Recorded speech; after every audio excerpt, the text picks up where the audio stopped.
예, 감사드립니다. 처음 이제 제가 설교를 할 때 이렇게 처음 낯선 곳에 하면 저도 이게 많이 떨리기도 하고 처음 이제 설교하는 건데 또 처음 낯선 곳에서 설교를 하니까 긴장이 되고 그러기도 합니다. 그리고 제가 보니까 이제까지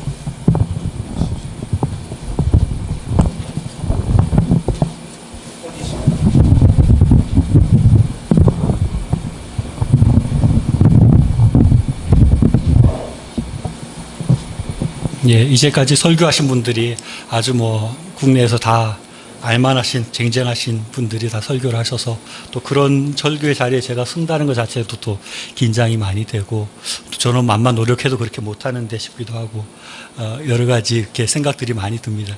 그래서 이럴 때 필요한 거는 기도가 아닌가 생각이 듭니다. 같이 통성으로 같이 한번 좀 기도해 주시면 좋겠어요. 제가 설교할 때 너무 또 사람들을 의식하지 않고 하나님 말씀 잘 전할 수 있도록 위해서 기도해 주시고 또 설교 들으시는 분들도 저 새로운 목소리를 어떻게 설교하나 이런 것보다도 하나님께서 어떤 말씀을 오늘 주시는가 하나님의 음성을 듣게 해달라고 이 시간 다 같이 조용한 목소리로 같이 기도하겠습니다. 하나님 아버지 참으로 감사드립니다. 부족한 자가 말씀을 들고 섰으나 아버지 하나님이여 제가 전할 수 있는 말씀들이 없습니다. 주의 성령께서 말씀하여 주시어서 아버지 하나님 우리가 이 시간 하나님의 음성을 듣고 하나님의 음성을 통하여서 은혜 받는 시간 될 수 있도록 주님 인내를 도와주시기를 간절히 바라고 원합니다. 아버지 하나님이여 참으로 주님께서 이 모든 모이신 성도님들 마음 가운데 참으로 성령께서 역사하여 주시어서 부족한 자의 말씀들은 감추어 주시고 오로지 하나님의 말씀, 성령의 말씀들을 듣게 하여 주시어서 참 주님 주시는 은혜가 넘쳐나는 이 한 시간 되게 하여 주시기를 간절히 바라고 원하옵나이다. 아버지 하나님이여 붙들어 역사하여 주옵소서.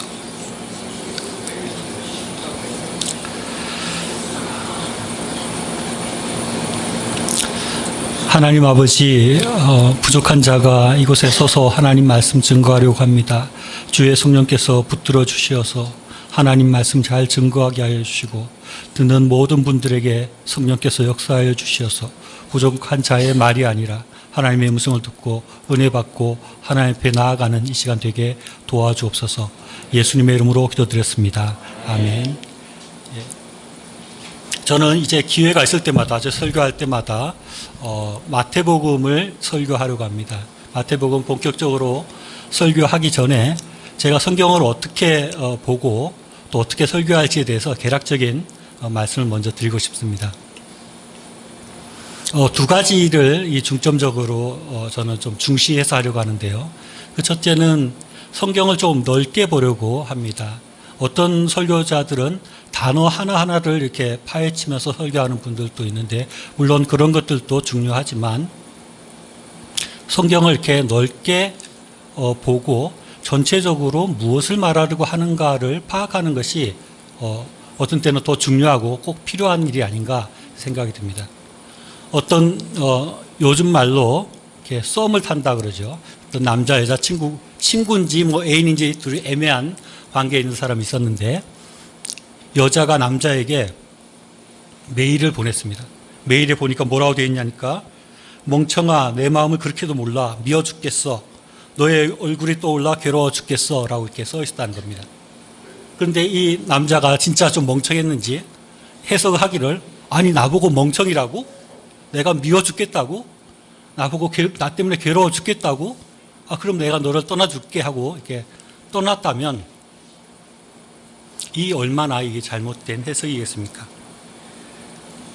이와 마찬가지로 우리가 하나님의 말씀을 볼 때에도 전체적으로 넓게 보는 것이 중요합니다. 하나님께서 무엇을 말하려고 하는가를 알고 성경을 봐야지 너무 좋게만 보다 보면 이거 앞의 경우처럼 이상한 일을 할 수 있다는 것입니다. 그래서 저는 성경을 가능하면 넓게 보려고 합니다.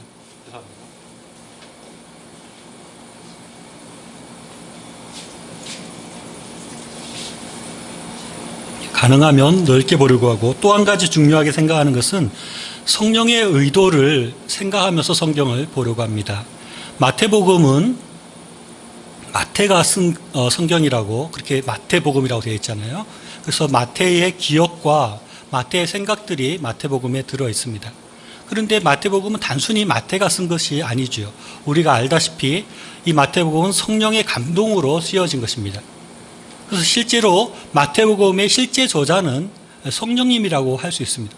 성령님께서 마태에게 이렇게 조정을 해서 이렇게 쓰게 해서 이런 마태복음이 나왔다는 것입니다. 그래서 성령님께서 이 마태복음을 통해서 우리에게 무엇을 말씀하려고 하는지를 우리가 잘 파악하는 것이 아주 중요하다는 것입니다. 오늘 우리 본문에 읽은 말씀도 이 성령의 의도를 파악하는 것이 아주 중요합니다. 신약 성경 중에 이 마태복음이 제일 먼저 쓰여졌다고 보는 학자들은 많지 않습니다. 오히려 많은 사람들이 마가복음이 더 먼저 쓰여졌을 거라고 생각을 합니다. 그럼에도 불구하고 마태복음이 우리가 보고 있는 성경에 제일 먼저 나와 있는 것입니다. 제 생각에는 하나님께서, 성령님께서 이 성경을 기록하는데 감동을 주시고 역사하셨다면 성경이 편집되어서 마태복음이 제일 먼저 나오게 하는데도 성령님께서 역사하셨을 거라는 것을 우리가 충분히 생각할 수 있다는 거죠. 그러면 왜 성령님께서 이 마태복음을 가장 먼저 두셨는가? 그리고 오늘 읽은, 우리가 좀 지루하게 읽은 이 족보를 왜 제일 먼저 두셨는가? 우리가 이것을 생각해 볼 필요가 있다는 것입니다. 그냥 어쩌다 보니 마태복음이 제일 먼저 왔고 어쩌다 보니 족보가 제일 먼저 온 것이 아니라 성령님께서 특별한 의도를 가지고 이 제일 앞에, 이 신약 성경 제일 앞에 마태복음을 두시고 또 그 앞에 족보를 두셨다 하는 것입니다. 아까 읽으시면서도 좀 지루하게 느끼셨는지 모르시지만 이 마태복음 1장 1절 읽을 때마다 뭐가 누가 누구를 낳고 왜 계속 이렇게 낳고만 나오나 이런 생각을 할 때가 많이 있습니다. 제가 중학교 때 성경을 한번 읽어보겠노라고 야심차게 신약 성경을 탁 펴고 누구를 낳고 하다가 한 10절을 못 넘기고 재미없다고 덮었던 기억이 있습니다. 그래서 제가 초등학교 때 제 친구 3명 정도를 이렇게 데리고 교회를 갔어요. 애들이 뭐 설교 시간에 설교 집중하지 않고 마태복음 이렇게 성경책을 뒤적이면서 여기 무슨 이렇게 볶음이 많냐 그러면서 마태복음, 마가복음 뭐 이러는 겁니다. 그들이 좀 있다가 뭐 제일 앞에 펼치더니 뭐 성경책이 뭐 이래 뭐 낳고만 있어 재미없네 이러는 것입니다. 그래서 그때 제가 좀 원망을 했어요. 왜 하나님께서는 굳이 이렇게 자꾸 볶음들을 놓고 자꾸 낳고 이렇게 하셔가지고 겨우겨우 전도에 있는 애들을 이렇게 떠나게 하는가 이렇게 아주 좀 원망을 했던 적이 있습니다. 그런데 잘 생각해 보면 성령님께서도 우리가 이 낳고 나오는 걸 지겨워할 걸 아셨을 거라고 생각을 해요. 하나님께서는 전지전능한 하나님이시기 때문에 많은 사람은 이 낳고에 걸려서 성경 읽기를 포기하는 사람들도 있을 테고 전도해온 아이들이 이것 때문에 걸려서 교회 안 나오는 사람들도 있을 거다 생각했을 것입니다. 그럼에도 불구하고 신약 성경 제일 앞에다가 이 낳고 하는 족보를 두신 것은 거꾸로 생각해 보면 특별한 이유가 있다고 이렇게 생각해 볼 수 있는데 오늘 그 특별한 의도가 무엇인지 성령님께서 과연 이 족보를 통해서 무엇을 말씀하려고 하시는 건지 같이 생각해 보고자 합니다.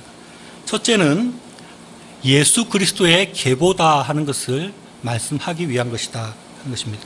즉 세상의 역사는 그리스도의 계보다 하는 것을 말씀하고 있다는 것입니다. 1절 말씀 보면 아브라함과 다윗의 자손 예수 그리스도의 계보다라고 이렇게 신약 성경이 시작하고 있습니다. 이 계보라는 말은 세대, 족보 이런 말입니다. 아주 옛날 성경에는 뭐 세계라는 말도 썼습니다. 예수 그리스도의 족보로 신약 성경이 시작되고 있는 것입니다. 성령님께서는 무엇보다도 신약 성경을 시작하면서 가장 먼저 이 족보를 말씀하고 싶으셨다. 이 계보를 소개하고 싶으셨다 하는 것입니다. 그런데 이 족보는 예수님을 소개하기 위한 그냥 단순한 족보가 아닙니다. 성경에 보면 어떤 사람을 소개할 때 뭐 사무엘이나 기드온이나 소개할 때 보면 이 사람이 누구의 손자인가 아들인가 누구의 지파인가 이 정도 소개하고 맙니다. 그런데 예수님을 소개하는 족보라면 이렇게 굳이 이렇게 다 이야기할 필요가 없다는 거죠. 그런데 예수님은 신약 성경이 예수님에 관한 것이니까 예수님을 먼저 소개한다 이렇게도 볼 수 있지만 그 소개치고는 좀 과하게 소개가 되고 있다는 것입니다.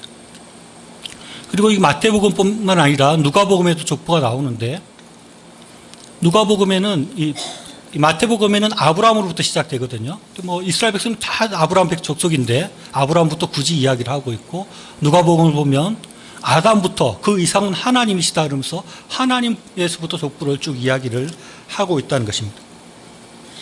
그래서 보면 예수님이 단순히 이런 사람이다라는 것을 말하려고 하는 것이 아니라 이 족보를 통해서 하나님께서 이 세상을 이끌어 가시는데 이런 사람들이 있어서 결국은 예수님이 나왔다 하는 것을 말을 한다는 것입니다. 다시 말하면 이 세상에 여러 가지 족보들이 이렇게 흘러나오고 여러 가지 세대들이 아담에서부터 인류들이 흘러나오고 번성하고 했는데 그 결국은 예수님이시더라. 다시 말하면 이 세상의 모든 역사가 예수님께로 이렇게 귀결되더라 하는 것을 말씀하고 있다는 것입니다. 이 지루한 이 족보가 지금 우리에게 말씀하고 있는 것은 예수님이 이 세상 역사의 중심이다. 예수님께서 이 세상의 중심이고 아주 최고로 중요한 분이시다 하는 것을 말씀하고 있다는 것입니다. 우리가 기독교 세계관이라는 얘기를 이렇게 많이 하는데 바로 이 본문에서 지금 기독교 세계관을 이야기하고 있다고 볼 수 있습니다. 기독교 세계관이라는 것은 기독교적으로 세상을 바라본다 하는 것이잖아요. 근데 세상을 바라보는 눈이 다른 것이 아니라 예수님 중심으로 이 세상이 흘러왔기 때문에 우리는 예수님 중심으로 이 세상을 바라봐야 된다는 것을 이 본문에서 말씀하고 있습니다. 이것은 아주 중요한 것입니다.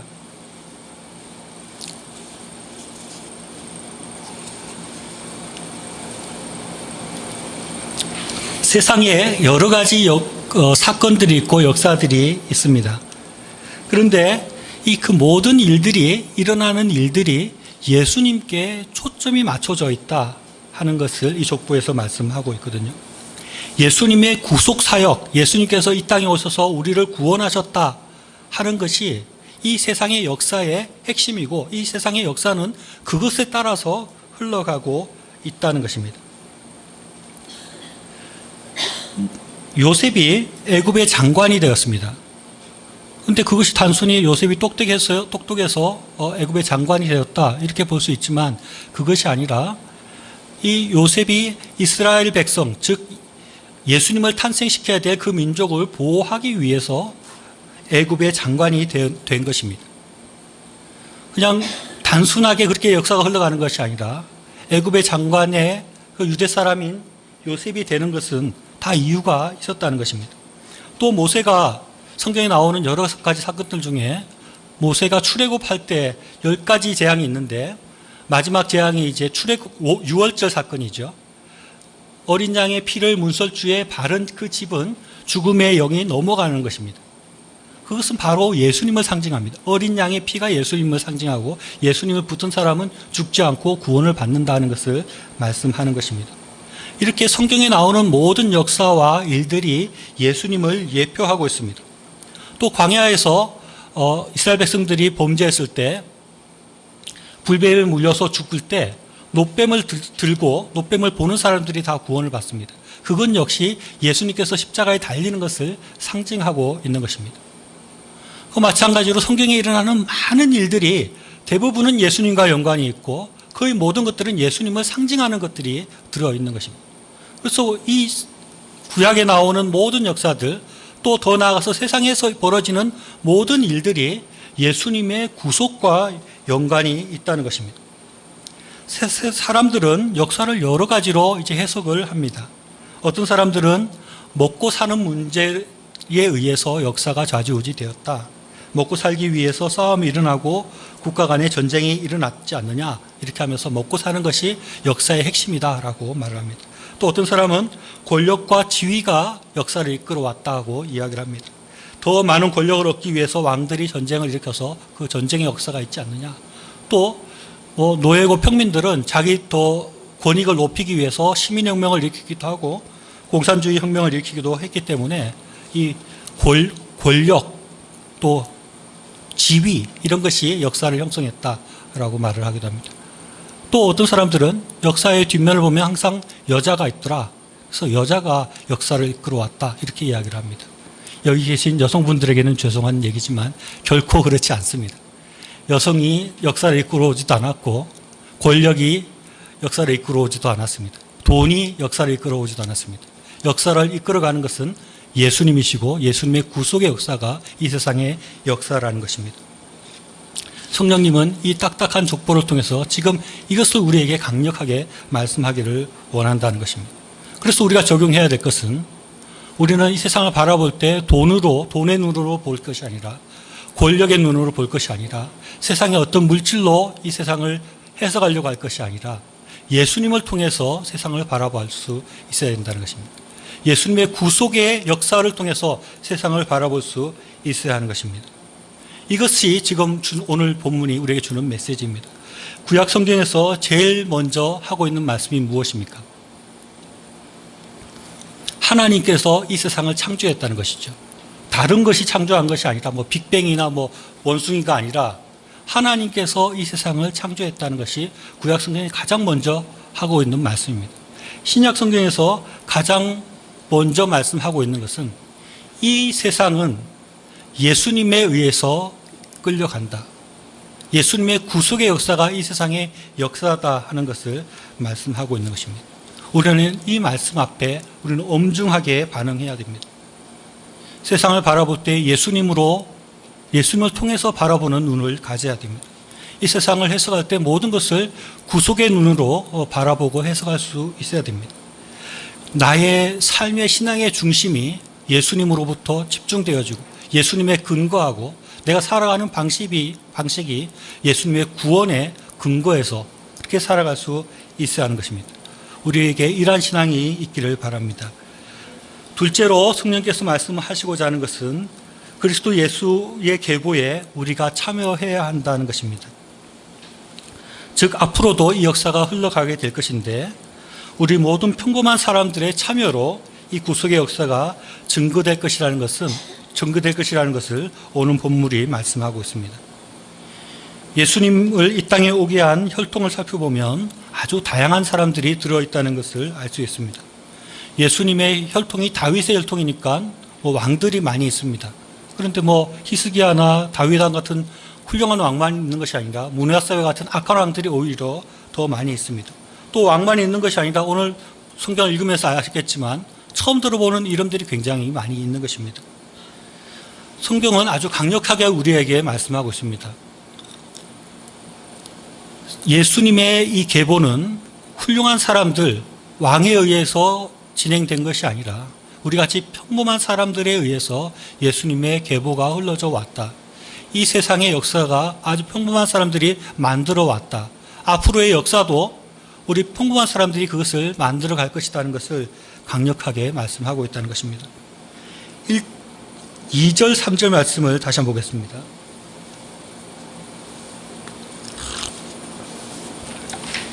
예, 2절 말씀 보면 아브라함이 이삭을 낳고 이삭은 야곱을 낳고 야곱은 유다와 그 형제를 낳고 유다는 다말에게서 베레스와 세라를 낳고 라고 되어 있습니다.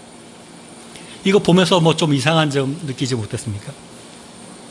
아주 여기 보면 성령님께서 아주 흥미로운 그런 구성을 하고 있다는 것을 발견할 수 있습니다. 아브라함이 유명합니까? 유다가 유명합니까? 사라가 유명합니까? 다말이 유명합니까?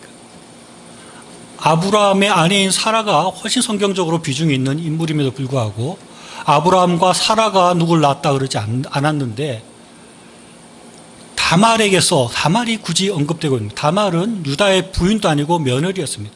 또 그냥 며느리도 아니고 아주 좀 말하기 부끄러운 며느리라고 할 수 있습니다. 아시는 바와 같이 이 다말은 유다의 첫째 며느리였습니다. 그런데 이 큰아들이 죽고 둘째 아들도 죽게 됩니다. 셋째 아들을 이제 줘야 되는데 왜냐하면 당시에는 이제 형사치수제라고 해서 형이 죽으면 동생을 줘서 그 형수가 유업을 잇도록 하는 그런 제도가 있었습니다. 셋째를 줘야 되는데 셋째가 어리기도 하고 자꾸 죽으니까 안 주고 있었던 거죠. 그러니까 이 다말이 변장을 해서 창기로 변장을 해가지고 유다와 관계를 맺고 그 속에서 아이가 태어나는 것입니다. 베레스가 태어나서 이 베레스가 예수님의 혈족을 혈통을 잇게 됩니다. 이 며느리가 왜 이런 이상한 짓을 했을까요? 당시에 이 유업을 얻지 못한다는 것, 자기에게 자녀가 없다는 것은 그 사회적으로나 경제적으로나 거의 아무런 기반이 없게 되는 것입니다. 그야말로 살아갈 수가 없는 것입니다. 그래서 어떻게든 살기 위해서 시아버지와의 관계를 맺게 되고, 그래서 아이가 태어나서 살아가는 것입니다. 어떻게 보면 굉장히 비참하고 굉장히 기구한 역사가 예수님의 이 혈통 가운데 들어있는 것입니다. 그래서 이렇게 처참하고 비참하고 이렇게 좀 부끄러운 그런 족속도, 그러한 핏줄도 예수님의 혈통을 이어가더라 하는 것입니다. 또 1장 6절 말씀 보면 다윗은 우리아의 아내에게서 솔로몬을 낳고라고 되어 있습니다. 계속 누구를 낳고 해서 다윗은 솔로몬을 낳고 하거나, 굳이 말한다면 다윗은 바세바를 통해서 솔로몬을 낳고 이렇게 할 수도 있는데, 갑자기 우리아가 나옵니다. 우리아는 바세바의 남편이고 다윗 왕이 바세바를 취하기 위해서 이렇게 전장에 내보내서 죽게 한 그런 인물입니다. 그래서 어떤 분들은 이 마태복음에 이 우리아의 이름이 나오는 것은 하나님께서 이 우리아의 억울함을 풀어줬다. 그래서 우리아의 이름을 예수님의 혈통 가문의 그 혈통 가운데 이름을 넣어줘서 우리아의 억울함을 달래줬다. 이렇게 해석을 하는 분이 있는데, 물론 그렇게도 볼 수 있겠지만 저 생각에는 앞뒤 전후 문맥을 살펴보면 우리아를 위로하는 것보다는 우리아가 상징하는 것이 무엇입니까? 다윗의 살인이지 않습니까? 예수님의 혈통에 살인이 있었다. 간음이 있었다. 그런 부정한 자식이 예수님의 혈통을 이어갔다는 것을 말씀하고 있다는 것입니다. 예수님의 혈통이 그냥 다 깨끗하고 순결하고 거룩한 그런 혈통이 아니라 아주 더러운 그런 역사가 있고 아주 추악한 죄악이 들어있는 그런 사람들을 통해서도 예수님의 혈통이 이어져 왔다는 것을 말씀하고 있다는 것입니다. 또 우리아와 다말 말고 또 등장한 사람이 있습니다. 보아스의 아내가 된 룻입니다. 룻은 누구입니까? 룻 하면 생각나는 건 이방 여인입니다. 이 마태복음은 유대인을 향해서 쓰여진 책이라고 합니다. 유대인들이 가장 싫어하는 사람이 이방인입니다. 또 혼혈입니다. 유대인들은 사마리아인을 굉장히 싫어했는데 사마리아인이 혼혈이었기 때문에 싫어한 것입니다. 근데 예수님의 혈통에 그런 혼혈이 들어있는 것입니다. 그것을 굳이 지금 이 성경이 지금 밝히고 있다는 것입니다. 빼도 누가 뭐라 그랬습니까? 그렇게 다 온 거를. 근데 굳이 룻을 언급하고 있는 것입니다. 이방의 혈통, 그 혼혈도 예수님의 족보에 들어있다라고 말을 합니다. 또 한 사람 더 있습니다. 누굴까요? 마리아는 예수님 오니까 빼고 한 사람 더 나와 있는데, 예, 라합이죠. 라합이 누군지 아십니까? 여리고성을 쳐들어갔을 때 그곳에서 기생이 도와주게 되는데, 그 기생이 바로 이 라합입니다. 기생 라합 할 때 그 기생입니다. 이 사람은 이방인일 뿐만 아니라 기생이었습니다. 이렇게 어떻게 보면 좀 이렇게 별 볼 일 없고 사회적으로 지탄이 되고 사회적으로 경멸의 대상이 되는 이러한 사람들이 예수님의 혈통을 이어왔다는 것을 말씀하고 있는 것입니다. 왜 성령님께서는 신약 성경 제일 앞에다가 족보를 기록하시면서 유대인들의 습관에 따르면 이 족보에 여자 이름을 원래 넣는 것이 아니라고 합니다. 굳이 여자 이름들을 이렇게 넣었는데 사라 같은 이런 사람을 넣는 것이 아니라 다말이나 롯이나 라합이나 이런 이름들이 들어가는 겁니다. 우리야 이런 이름들이 들어가는 것입니다. 성령님께서 왜 이렇게 하시는 걸까요? 누가 성경을 잘 모르는 사람 보면 성령님과 예수님이 좀 라이벌 관계여서 성령님께서 요즘 그 젊은 사람들 말대로 성령님이 예수님을 디스하기 위해서 이렇게 이런 걸 했다. 이럴지 모릅니다. 도대체 왜 성령님은 이런 부끄러운 역사들, 깨끗이 못한 혈통들, 죄가 가득하고 참 입에 담기도 싫은 그런 역사들을 떠올리게 하는 인물들을 굳이 이곳에 기록하고 있는 것일까요? 그것은 예수님의 계보에 이런 사람들이 포함되어 있고 앞으로도 이런 사람들이 예수님의 이 구속의 역사를 이루어갈 것이라는 것을 말씀하기 위한 것이다 라고 생각을 합니다. 우리 보통 사람들 생각할 때는 이 세상의 역사는 뭐 오바마 같은 사람들에 의해서 이루어진다고 생각합니다. 하나님의 일은 조용기 목사나 빌리 그레함 목사 같은 사람들이 하는 것이라고 생각할지 모릅니다. 그러면서 뭐 나같이 별로 믿음도 좋지 않고 특별한 재주도 없고 뭐 이런 평범한 사람들은 그냥 뭐 교회 왔다 갔다 하고 예수 믿는 거지 뭐 내가 무슨 예수님의 구속의 역사와 뭐 세상을 움직이는 그런 일을 할 것인가 이렇게 생각할지 모릅니다. 그런 사람들에게 바로 지금 성령님께서는 말씀하고 있는 것입니다. 이 역사를 보아라. 이렇게 보잘것없는 사람, 이렇게 혈통이 이상한 사람, 이렇게 문제가 많았던 사람, 이렇게 죄가 가득한 사람들도 예수님의 족보를 이어오지 않았는가? 예수님의 구속의 역사를 이루어가지 않았는가? 그런 우리 모든 평범한 사람들이 다 예수님의 이 구속의 역사를 이어가야 된다는 것을 말씀하고 있는 것입니다. 나같이 평범한 사람들이 무슨 일을 할 수 있나? 역사와 나는 관계없다. 이렇게 말을 할 것이 아니라 부족하지만 내가 전도한 이 한 사람을 통해서 이 구속의 역사가 진행될 것이다. 내가 하는 이 자그마한 일들을 통해서 하나님 나라가 확장될 것이다. 내가 살아가고 있는 이 삶의 모습을 통해서 예수님의 구속의 역사를 내가 이루어가는 것이다 라고 생각하기를 원하면서 지금 성령께서는 이 말씀을 하고 있다는 것입니다. 하나님의 구속의 역사는 오늘 본문에서 아브라함에게서부터 예수님까지 그 계보가 이어졌습니다. 그런데 그 계보가 거기서 중단되는 것이 아닙니다.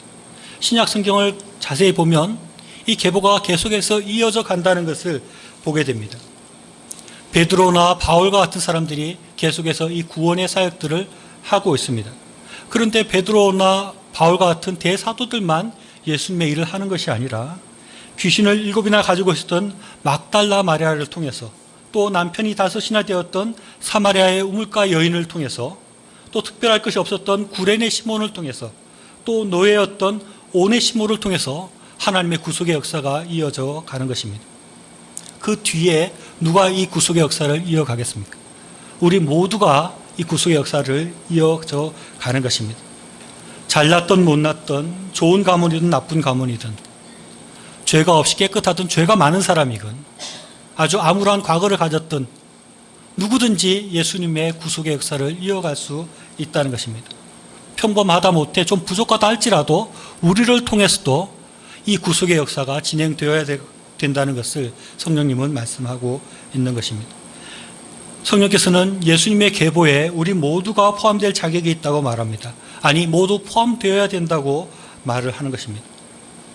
하나님께서는 우리 각자에게 예수님의 이 구속의 사역들을 이어가도록 부르셨습니다. 그 소명을 주셨습니다. 예수님의 계보로 시작된 마태복음은 그 마지막 절에서 이 계보를 어떻게 우리가 이어가야 되는지에 관한 아주 강력한 말씀을 하고 있습니다. 마태복음 28장 19절로 20절 말씀. 그러므로 너희는 가서 모든 족속으로 제자를 삼아 아버지와 아들과 성령의 이름으로 세례를 주고 내가 너희에게 분부한 모든 것을 가르쳐 지키게 하라. 볼지어다 내가 세상 끝날까지 너희와 항상 함께 있으리라 하시니라. 하나님의 구속의 계보가 우리를 통해서 계속해서 그것이 진행되어야 된다는 것을 아주 분명하게 말씀하고 있습니다. 처음 시작과 끝이 같은 이야기를 하고 있는 것입니다. 우리는 이 구속의 사역에 동참해서 이것들을 이끌어 나가라는 이 성령님의 메시지에 반응해야 됩니다. 말씀을 정리하겠습니다. 제가 중학교 때 교회를 다녔는데 거기 여자 친구는 아니고 동기 여자애가 하나 있었는데 이 친구가 제 생일이라고 공테이프를 하나 선물했습니다. 이 젊은 사람들 테이프를 하면 모를 텐데 요즘 하면 공CD를 테이프를 선물했다고 저는 생각했어요. 받았는데 테이프가 이렇게 하나 들어있는데 포장이 잘 돼 있어서 녹음을 해라고 이렇게 테이프를 하나 좋은 거 줬나 보다 이렇게 생각을 하고 은혜에 보답하고자 저는 거기다가 다른 음악을 이렇게 라디오를 통해서 녹음을 앞뒤로 했습니다. 나중에 알고 보니까 그게 앞뒤로 자기가 정성스럽게 녹음을 해서 준 테이프라고 하더라고요. 그래서 참 나중에 좀 여러 가지 생각들이 들었습니다. 아, 얘가 혹시 나를 좋아해서 아주 로맨틱한 음악들을 이렇게 담았을 수도 있고, 뒤에는 녹음으로 뭔가 사랑 고백도 실제로는 그렇지 않았을 것 같은데 그랬을 수도 있는데 내가 모르고 그것을 공테이프인 줄 알고 그렇게 해버렸구나. 그래서 아무런 그 메시지를 얻을 수 없었습니다. 만약에 제가 그 테이프를 그런 공테이프가 아니고 뭔가 메시지 같은 건 줄 알고 이렇게 살펴봤으면 아마 9월 첫째 주에 저희 집사람이 와서 인사드릴 텐데 그 얼굴이 좀 바뀌었을 수도 있지 않을까. 예. 근데 제가 그 공테이프인 줄 알고 아무 그에 대한 기대가 없었기 때문에 역사는 전혀 변하지 않았습니다. 근데 이 계보를 보면서 우리가 성경 말씀을 그렇게 볼 수 있지 않을까. 성령님께서는 굉장히 지금 강력하게 하고 싶은 말씀이 있었다는 거죠. 신약 성경에 모든 사람들이 좀 지겨워할 줄 아는데도 불구하고 굳이 말씀하고자 하는 것이 있었는데 우리가 그것을 별 얘기 아닌 줄 알고 그냥 넘겨버릴 수가 있다는 것입니다. 그렇게 할 것이 아니라 성령님께서 지금 우리에게 하시는 말씀을 우리가 간절한 그 말씀을 잘 듣고 그 말씀에 응답하면서 살아야 됩니다. 세상을 다른 것으로 해석하고 세상을 다른 것으로 바라보는 것이 아니라 예수님으로 바라보고 예수님의 구속의 사역으로 해석하고 그에 따라서 우리의 삶의 중심을 물질이나 권력이나 다른 것에 두지 않고 예수님께 우리의 마음을 두고 그렇게 살아가라고 성령님께서는 우리에게 요구하고 있는 것입니다. 또 성령님께서는 우리가 비록 부족하다 할지라도 우리가 특별한 것이 없다 할지라도 이 구속의 사역에 참여해야 된다는 것을 말씀하고 있습니다. 우리를 통해서 하나님 나라가 확장된다는 것을 말씀하고 있는 것입니다. 하나님께서는 우리 한 사람 한 사람을 하나님의 일꾼으로 부르셨습니다. 이 땅에 보내시면서 그냥 이 땅에서 마음껏 잘 살아보아라 라고 보내신 것이 아니라 우리 각자에게 하나님의 일꾼으로서의 소명을 주셨다는 것입니다. 하나님께서 우리를 부르셨을 때 그 부르심의 목적이 있다는 것입니다. 그것은 하나님 나라를 확장해 나가고 예수님께서 시작하신 이 구속사역을 이어가라는 것을 우리에게 말씀하고 있는 것입니다. 우리는 우리에게 주어진 하나님의 부르심이 무엇인지 깊이 생각해야 됩니다. 하나님께서 나에게 어떤 소명을 주셨는지를 생각해야 되고 그 소명을 발견하고 하나님 나라 발전을 위해서 이 구속사역의 전개를 위해서 우리가 헌신하고 나아가야 할 것입니다. 성경은 믿는 자들에게 참된 평강과 기쁨을 약속하고 있습니다. 참으로 우리가 하나님을 믿는 사람이면 그 하나님의 음성에 귀를 기울여야 되고 그 말씀대로 살아가야 되는 것입니다. 하나님의 놀라운 사랑은 하나님의 말씀을 믿고 그 말씀대로 살아가는 하나님의 일꾼들에게 주어진다는 것은 너무나 분명한 것입니다. 하나님께서 우리를 일꾼으로 부르셨습니다. 하나님 역사를 이어갈 사람들로 부르셨고 하나님 나라 확장을 위한 군사로 부르셨습니다. 그 군사와 그 일꾼을 하나님께서는 그냥 두지 않으신 것입니다. 우리가 하나님 나라 일을 할 때 우리에게 틀림없이 어려움이 있고 힘든 일들이 있을 것입니다. 그러나 그보다 더 크게 하나님의 위로가 함께 하시는 것입니다. 하나님의 온전한 인도하심이 있는 것입니다. 그 하나님의 인도와 하나님의 은혜는 세상이 알 수 없는 기쁨을 가져다 줍니다. 세상이 줄 수 없는 평안을 주게 될 것입니다. 하나님께서 우리에게 주신 그 소명을 따라 세상의 구속을 위해서 살아가는 저와 여러분 될 수 있기를 간절히 바랍니다. 기도하겠습니다. 하나님 아버지, 오늘 말씀을 통하여서 우리가 하나님 나라 구속을 위해서 하나님 나라 발전을 위해서 참 모두 쓰임 받아야 된다는 것을 생각해 보았습니다. 아버지 하나님, 우리 비록 가진 것이 없고 부족하지만 하나님 명령을 붙들어 하나님께서 우리에게 주신 사명을 따라서 참 이 세상의 구속을 위해서 하나님 나라 발전을 위해서 온전히 나아가는 저희들 되게 하여 주옵소서. 성령께서 우리를 인도하시고 우리를 보호하실 것을 믿고 바라보며 용기 있게 주님을 위해서 살아가는 저희들 다 되게 은혜를 도와여 주옵소서. 감사드리며 예수님의 이름으로 기도드렸습니다. 아멘.